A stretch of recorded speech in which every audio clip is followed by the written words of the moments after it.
Welcome to Luca and Miguel. Enjoy the video. Start by confirming your PowerPoint file is PPT or PPTX and within drive size limits so conversion runs smoothly. Sign into your Google account, open Google Drive, and use New Then File Upload to send the file to the cloud. Once uploaded, find the file in Drive, right-click it, choose Open with and then Google Slides.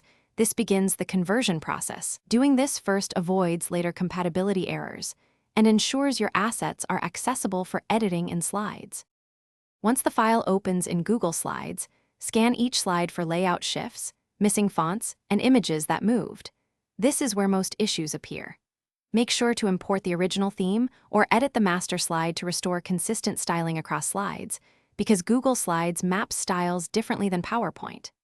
If fonts are missing, replace them with available web fonts and reinsert or relink embedded videos and charts so playback and data remain intact. This detailed pass prevents surprises during presentations.